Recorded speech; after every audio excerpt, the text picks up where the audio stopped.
Hey everyone, today I'll show you exactly how to share a folder on SharePoint in just a couple of minutes. I'll be working in SharePoint Online for this one.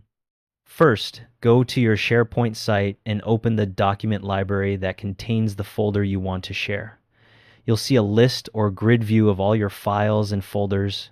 Now find the folder you want to share. Once you've located it, look to the right of the folder name. You'll see three dots, the ellipsis icon. Click on those three dots and a menu will open up. In that menu, click on Share. This opens the Share panel. You'll see a field at the top labeled Name, Group, or Email. This is where you'll add the people you want to share with. Start typing the email address or name of the person you want to give access to. As you type, SharePoint will suggest names from your directory. When you see the person you want, click on their name to add them.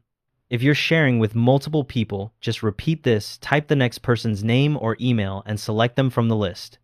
Now you need to set what level of access they'll have. Look to the right of that name, group, or email field. You'll see a small pencil icon. Click on the pencil and a drop-down will appear with your permission options. You'll see Can Edit, Can View, and Can't Download. Can Edit means they can edit files, and if it's a folder, they can copy, move, rename, share, and delete anything inside it. Can View means they can view, copy, or download items, but can't make changes. Pick the permission level that makes sense for what you're sharing. Below the name field, there's a message box where you can add a note that'll go in the email SharePoint sends.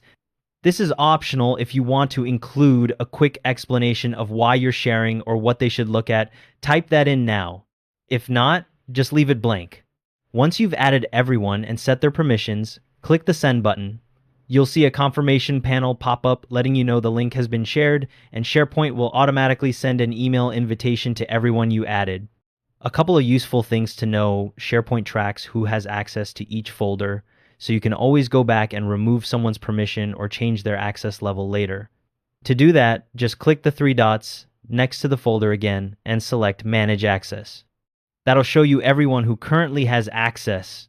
Also, when you share a folder, you're sharing everything inside it. If there are files in that folder with their own unique permissions, SharePoint won't remove those. It'll just add the new permissions you're setting now. Hope this helped. If it did, a like and a subscribe goes a long way. See you next time.